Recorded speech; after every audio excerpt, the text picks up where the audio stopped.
24년 여름 수련회가 다가왔습니다. 세상에, 광고하던 때가 엊그제 같은데 벌써 이번 주 목요일에 수련회가 진행이 됩니다.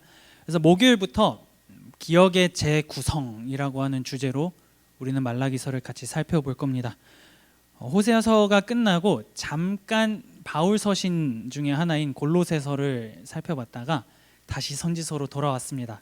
이 익숙한 드라마 바이블의 목소리, 배경 그리웠으리라 생각을 하면서 같이 좀 말라기를 나누려고 하는데요. 선지서를 많이 다뤘기 때문에 대략적으로 이 말라기도 무슨 내용을 가지고는 있을 것이다 라고 하는 것은 아마 여러분들의 머리 가운데 있을 겁니다. 그러면 이 책이 정확하게 무엇을 말하고 있는지 오늘부터 수련회 기간을 통해서 우리가 좀 같이 보겠습니다. 자, 구약성경은 총 39권이죠. 그리고 말라기는 그 39권 중 제일 뒤에 있는 책입니다. 39번째 있는 책이죠. 우리가 지금까지 살펴본 대부분의 선지서들은 북이스라엘, 남유다 이런 어떤 그 당시의 나라들을 향해서 그 백성들을 향해서 하나님께서 선포하는 메시지가 주로 다루어졌는데요. 자, 말라기 그리고 앞에 두 권의 책이 두 권의 책이 있는데 학개, 스가랴. 그러니까 학개, 스가랴, 말라기는 배경이 좀 다릅니다. 나라가 망한 후에 바벨론에서 포로 생활을 하고 그 이후에 귀환한 공동체, 하나님의 말씀, 그 약속 하나 믿고 이 바벨론과 바사로 이어지는 그 땅에서의 삶을 다 포기하고 이스라엘로 돌아온 그 귀한 공동체, 그들을 향한 하나님의 말씀입니다. 남유다는 주전 586년에 바벨론에 의해서 멸망을 당하게 되죠. 그리고 많은 사람들이 포로로 끌려갔고 그곳에서 기약 없이 삽니다. 근데 하나님께서 70년이 차면 돌아오게 하겠다 라고 수많은 선지자들을 통해서 말씀을 하셨고 이들이 진짜 돌아와가지고 지금 이제 살고 있는 겁니다. 그런데 그 삶이 과연 쉬웠을까라고 하는 것도 우리가 좀 생각을 해볼 수가 있죠. 자, 그렇게 해서 바벨론에서 포로 생활을 쭉 하다가 나라가 한번 바뀝니다. 이 바벨론이 바사라고 하는 제국에게 멸망당하면서 바벨론 포로민으로 살아가던 사람들은 바사의 포로민, 신분이 한번 바뀌는 그러한 일을 경험을 합니다. 그리고선 바사의 왕 고레스는 자기가 등극한 다음에 수많은 사람들을 자신의 고국으로 돌아가라고 조서를 내립니다. 자, 역대하 36장 22절에서 23절입니다. 바사의 고레스 왕 원년에 여호와께서 예레미야의 입으로 하신 말씀을 이루려고 여호와께서 바사의 고레스 왕의 마음을 감동시키심에 그가 온 나라에 공포도 하고 조서도 내려 이르되 바사 왕 고레스가 이같이 말하노니 하늘의 신 여호와께서 세상 만국을 내게 주셨고 나에게 명령하여 유다 예루살렘의 성전을 건축하라 하셨나니 너희 중에 그의 백성 된 자는 다 올라갈지어다 너희 하나님 여호와께서 함께 하시기를 원하노라 하였더라. 돌아가라고 해준 거예요. 얼마나 기뻤겠습니까? 그래가지고 수많은 사람들이 이야 진짜 하나님께서 말씀하신 그날이 오늘이구나 하고선 돌아갑니다.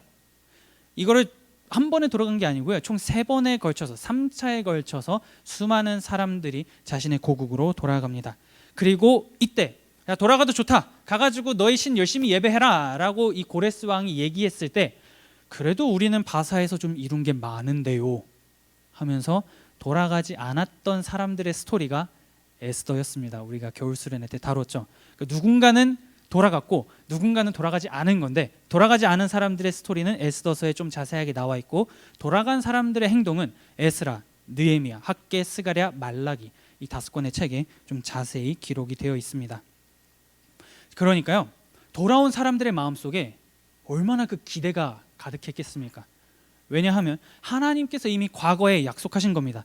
일정 기간이 차면 너희를 다시 그리운 그 예루살렘 땅으로 내가 돌아오도록 하게 하겠다라고 했는데 진짜 그 일이 펼쳐졌잖아요. 그러니까 사람들은 드디어 때가 왔다. 우리가 지금 비록 여러 나라에게 멸시를 받으며 살고 있지만 이제 하나님께서 우리를 돌아오도록 만드셨으니 돌아가도록 하게 하셨으니 우리 나라는 우리 이스라엘은 만국의 주인이 될 것이다 라고 하는 그 어떤 기대감 다시 회복할 것이다. 제2의 다윗이 나타나서 우리 국가를 강하게 만들어 줄 거다라는 그런 기대감을 가지고 이들이 돌아왔습니다. 그런데 생각해 보세요. 수십 년간 방치된 땅입니다. 누구 하나 거기서 제대로 경작하고 문명을 일구어내지 않았어요. 그럼 그 땅에서 다시 무언가를 만들고 집을 짓고 필요한 편의시설 만들고 밭 깔고 쉽겠습니까? 전혀 쉽지가 않죠. 거기다가 요엘서에서 나온 것처럼 메뚜기 떼 재앙까지도 겪었습니다. 엎친 데 덮친 격 상황이 계속 반복이 되는 거예요. 그리고 땅이 이렇게 사람이 없으면 거기에 또 누군가가 들어와서 삽니다. 그러다 보니까 돌아와서 딱 봤더니 웬 이상한 민족이 예루살렘에서 거주하고 있는 거죠. 그러니까 그들하고도 싸워야 되는 이러한 상황이 계속해서 반복적으로 일어났습니다. 그러면 이 기대하는 마음, 주님께서 무언가 할 거다라고 막 했다가 이 기대하는 마음이 점차 땅바닥으로 곤두박질 치겠죠.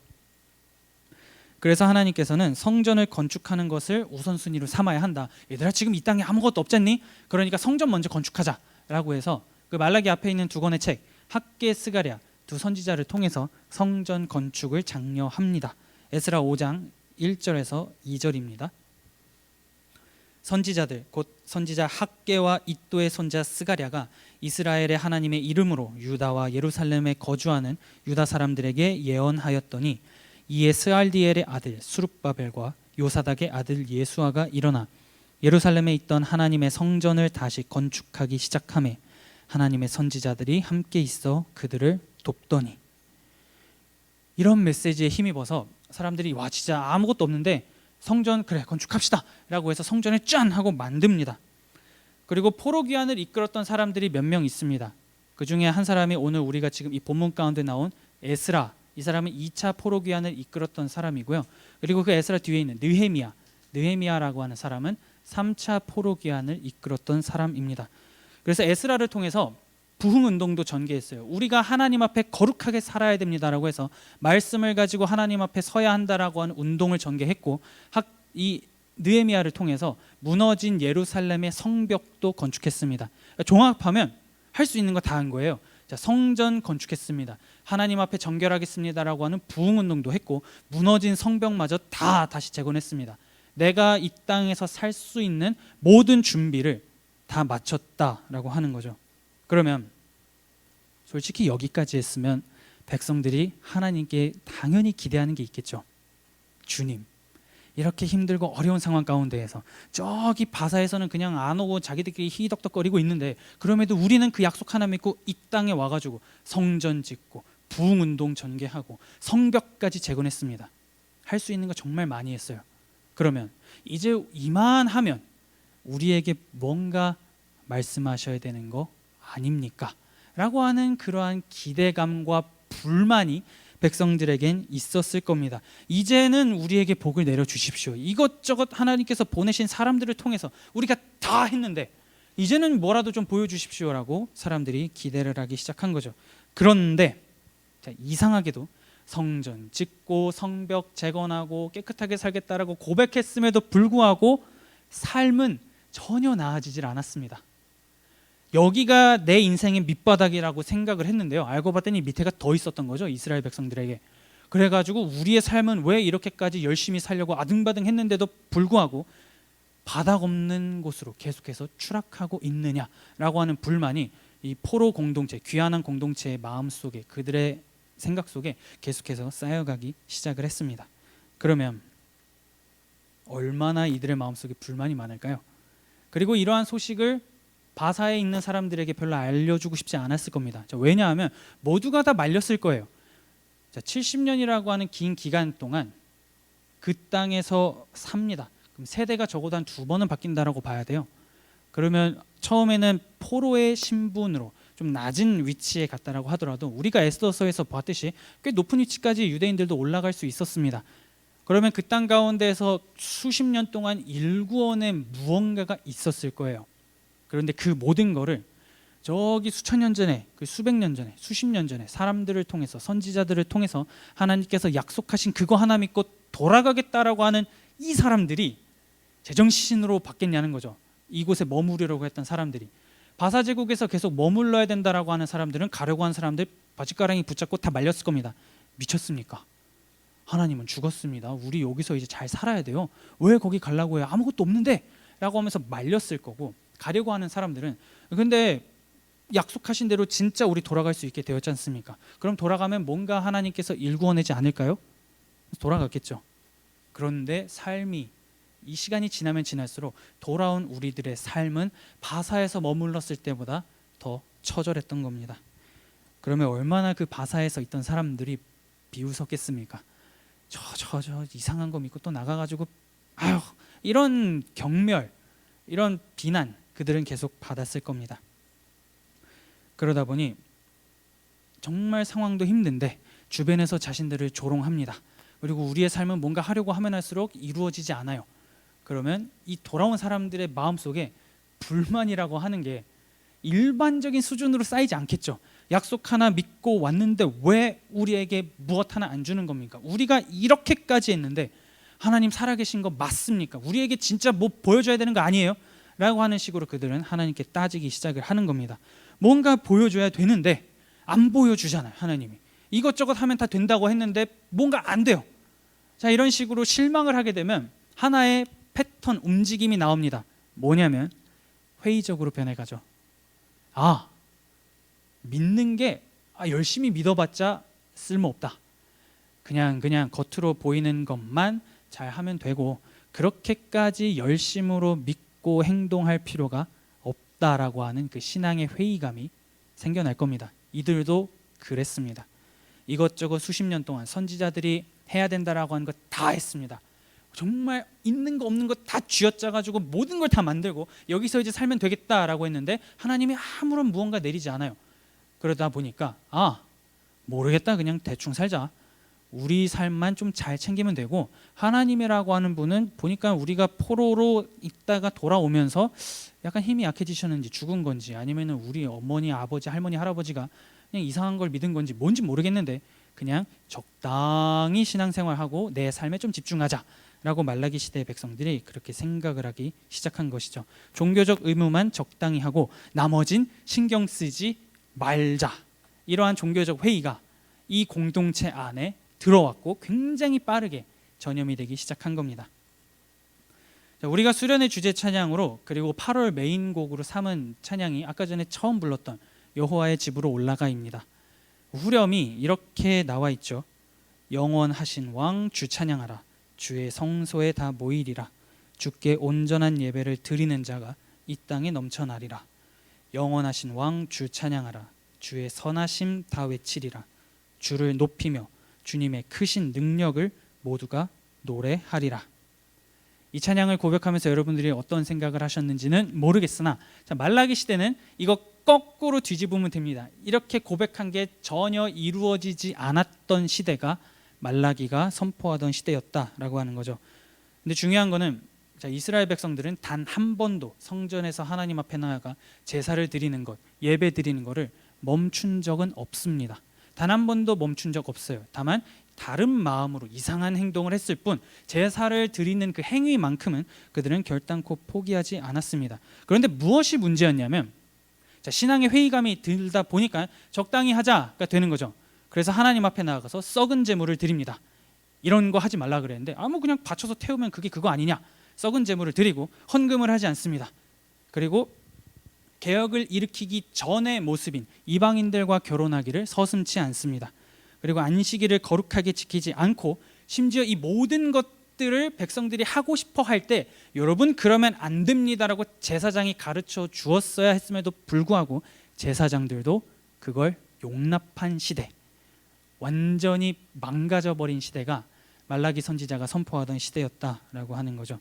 그렇기 때문에 이 여호와의 집으로 올라가의 찬양의 가사를 다 뒤집어서 생각하시면 대략적으로 어떤 시대였을 것이다라고 우리는 추측을 할 수가 있습니다. 그렇기 때문에 말라기서가 굉장히 강조하는 게 무엇이냐면요, 예배입니다. 예배라고 하는 것을 굉장히 노골적으로 많이 강조합니다. 어떻게 강조하는지는 우리가 수련회 가서 좀 살펴볼 거예요. 그리고 하나님의 약속을 신뢰할 것을 촉구하죠. 그래서 오늘 우리가 함께 부른 이 수많은 찬양들, 주님이 나를 지켜주시고 인도해 주시고 돌아서지 않겠고 주께 예배하겠습니다, 이러한 모든 고백, 하나님 앞에 예배드리겠다라고 하는 이 열정이 앞으로도 여러분의 삶 가운데에 가득할 수 있기를 소망합니다. 주께 온전한 예배를 드리는 자가 넘쳐나는데, 저기 나와 상관없이 넘쳐나는 게 아니고 내가 바로 그 한 사람으로 주님께 예배하겠다라고 하는 사람이 될 수 있기를 바랍니다. 그래서 우리가 이번 수련회 기간에는 뭐 좀 눈치채신 분들도 있을지 모르겠습니다만 하나님의 영광을 찬양하고 그분 앞에 나아가야 된다라고 하는 내용의 곡들이 많이 들어가 있습니다. 그래서 그때 같이 함께 즐기면서 하나님의 이름을 높이도록 하겠습니다. 자, 그럼 다시 이제 말라기로 돌아와 가지고요. 자, 이렇게 신앙의 회의를 가지고 하나님 앞에 나아가 썩은 제물을 드립니다. 헌금 뭐 할 필요 있냐? 내 입속만 잘 챙기면 되지. 이런 식으로 사람들이 행동을 하기 시작을 해요. 그러다 보니까 하나님께서는 말라기라고 하는 선지자를 보내어서 이 백성들아 그렇게 살면 안 된다라고 말씀을 하시는 겁니다. 자, 그런데 다시 한번 생각해 보셔야 될 거는 이 귀환 공동체가 잘못하긴 했죠. 잘못한 행동을 하긴 했는데 그냥 계속 나쁜 행동을 한 게 아니고 처음에는 할 거 다 했다는 거, 이거 하나 꼭 이해하고 가셔야 됩니다. 하나님께서 말씀하신 거 처음에 다 했어요. 다 했는데 뭔가 이루어지지 않았습니다. 그래서 신앙의 회의감을 가지고 탈선했다. 이 과정을 이해한 채로 우리가 말라기서를 들어가야지만 여기서 백성들의 입장, 백성들이 하나님 앞에 왜 이렇게 얘기하는가, 그리고 하나님은 왜 그렇게 말씀하시는가를 조금이나마 우리가 이해할 수 있습니다. 자, 그러면 이런 상태에서 귀한 공동체가 하나님하고 만난다라고 생각해 보세요. 그 하나님의 말씀을 전하는 선지자가 딱 앞에 섰습니다. 그러고선 주께 예배해야 됩니다 라고 하면 귀한 공동체가 무슨 생각하겠습니까? 헐씨고 해볼 거 다 해봤는데 뭐 이제 와서 뭐 주를 예배하라고 뭐 그냥 이거나 받고 떨어져라, 이런 생각을 하겠죠. 그렇기 때문에 말라기서는 시작하자마자 굉장히 껄끄러운 분위기로 시작을 합니다. 말라기 1장 2절 상반절입니다. 여호와께서 이르시되 내가 너희를 사랑하였노라 하나 너희는 이르기를 주께서 어떻게 우리를 사랑하셨나이까 하는도다. 껄끄럽죠. 하나님이 선지자를 보내가지고 내 백성아 나를 열심히 예배해야 되고 나 정말 너희 사랑해 라고 했더니 얼마나 불편했겠어요. 백성들의 입장에서 트리거를 막 건드리는 겁니다. 어떻게 우리를 사랑하셨는데요, 무엇으로 우리를 사랑하셨다라고 지금 뻔뻔하게 말라기 선지자를 보내가지고 우리 앞에서 지금 내가 너희를 사랑한다라고 말씀하십니까? 주께서 그런 자격이 있으십니까? 라고 지금 백성이 하나님 앞에 따지는 겁니다. 왜냐? 해볼 것 다 해봤는데 우리의 삶은 여전히 밑바닥이었기 때문이죠. 그렇기 때문에 백성이 지금 씩씩거리면서 하나님 앞에 따지는 겁니다. 주께서 어떻게 우리를 사랑하셨습니까? 증거가 있어야만 우리를 사랑한다라고 믿죠. 증거가 보이지 않는데 내가 어떻게 믿습니까? 백성이 그렇게 얘기를 하고 있는 겁니다. 뭘 어떻게 구체적으로 보여주셨는지 우리는 전혀 아무것도 보이지가 않습니다라고 얘기를 하는 거죠.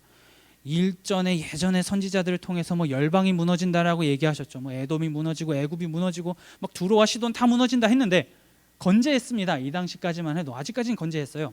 그러다 보니까 백성들이 뭐 열방도 무너지지 않아, 우리 삶은 회복도 안 돼, 저기 바사는 계속 건재해, 우리 삶은 너무 힘들어, 정말 우리 사랑하는 거 맞습니까? 뭐 하나 지켜주셔야 되는 거 아니에요? 뭐 하나 이제는 일하셔야 되는 거 아닙니까? 라고 하는 항변이 여기에 들어가 있는 겁니다. 언제나 우리를 사랑했다라고 하는 그 사랑 고백을 내가 어떻게 믿습니까? 정말로 우리를 사랑한 거 맞습니까? 처음부터 우리 사랑한 거 진짜 맞아요? 라고 백성들은 하나님의 사랑을 의심하기 시작을 합니다. 그래서 하나님이 충격을 좀 많이 받으신 것 같아요.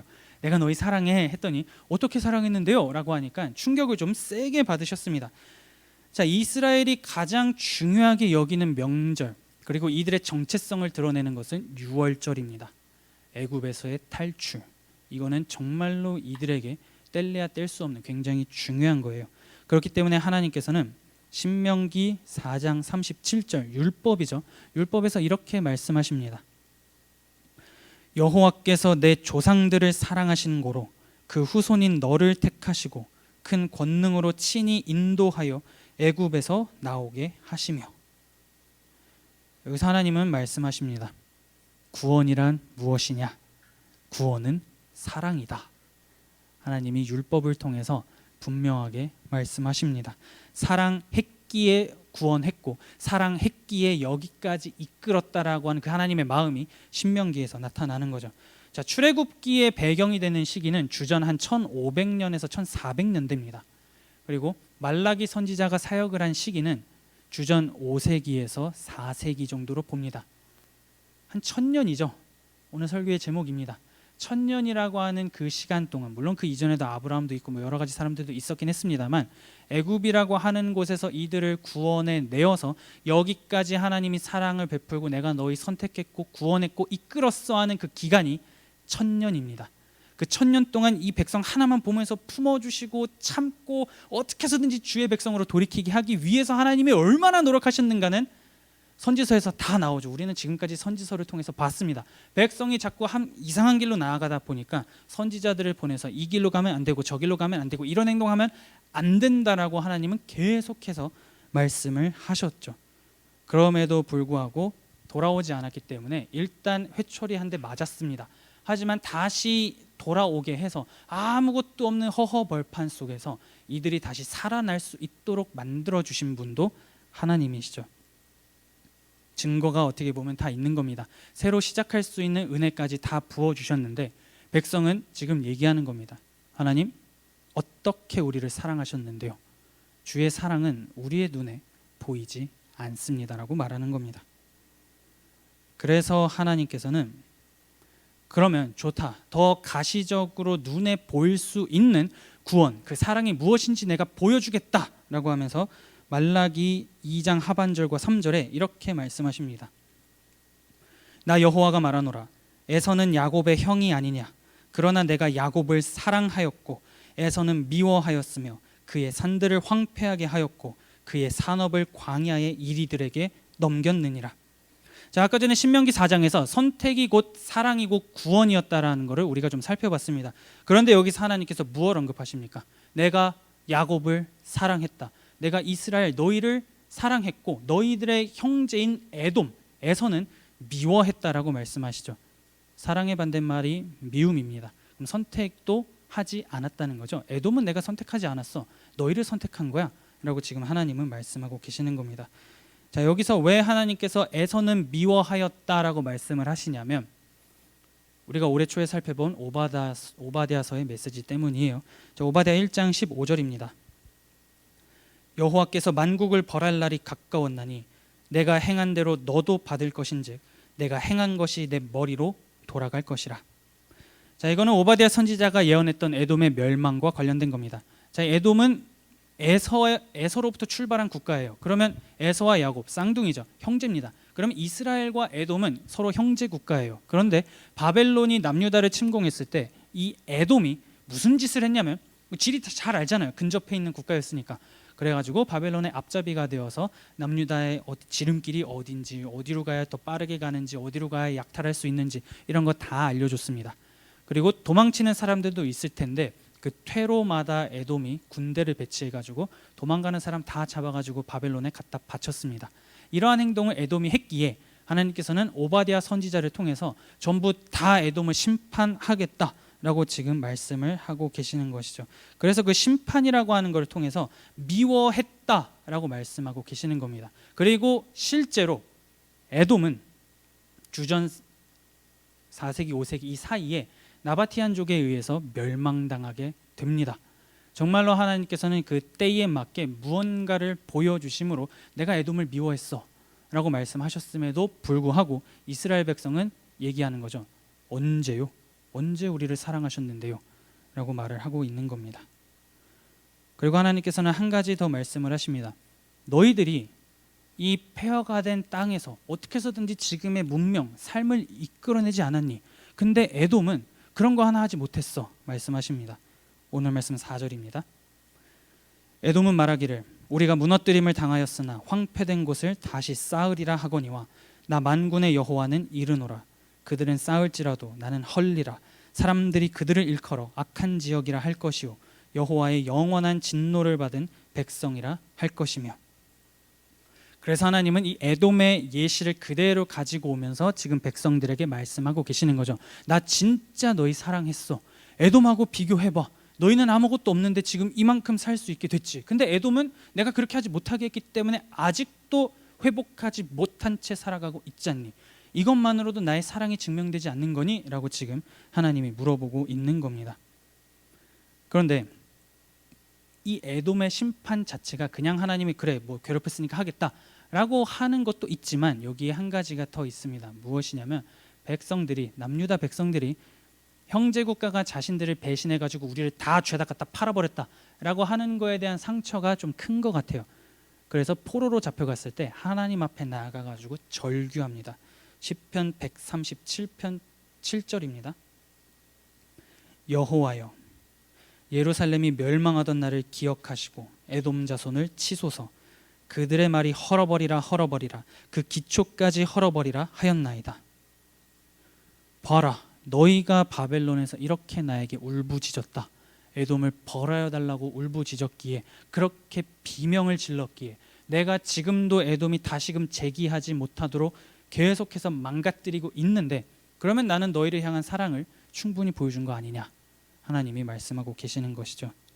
그러면 이렇게 주께서 어떻게 우리를 사랑하셨습니까? 라고 했을 때 하나님은 에돔은 망했고 너희는 그래도 살았고 이것만으로 내 사랑이 드러나지 않니? 라고 하는 이 하나님의 응답에, 자 이제 말라기 시대의 백성들은 무엇이라고 얘기를 할까요? 증거가 일단 눈에 보이잖아요. 이거는 수련의 시간에 같이 나누겠습니다.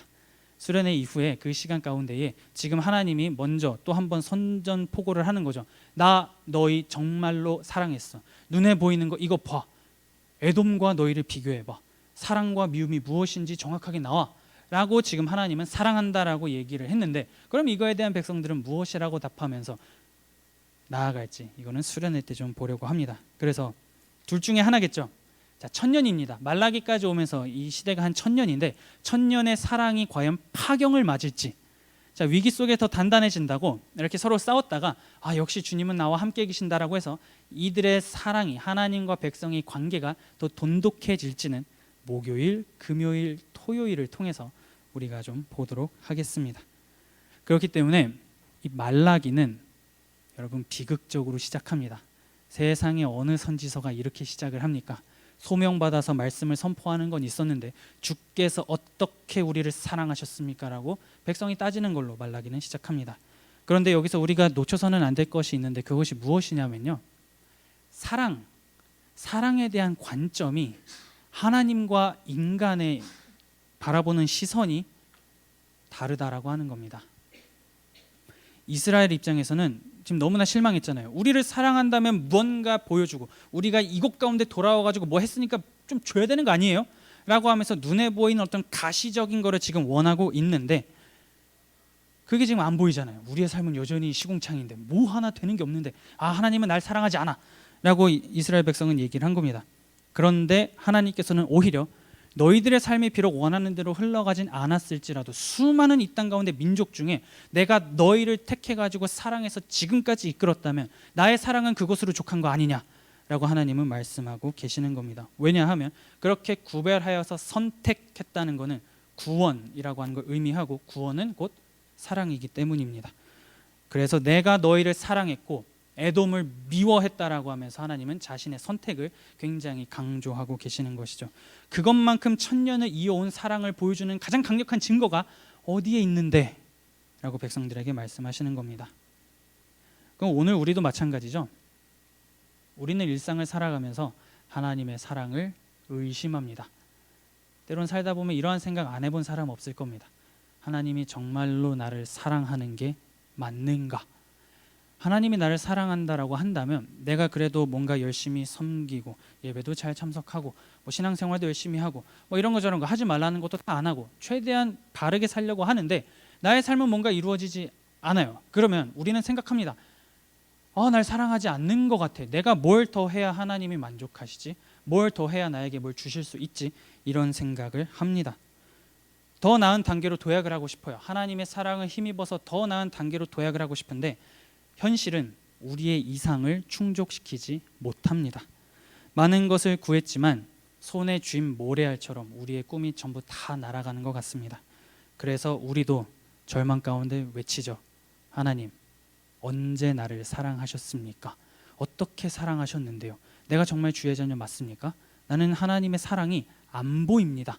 우리도 동일하게 얘기합니다. 그때 하나님은 우리에게 말씀하시는 거죠. 나는 이미 다 주었어. 그 증거를 주었다. 2000년 전에 예수라고 하는 내 아들을 보내서 너희를 구원했다.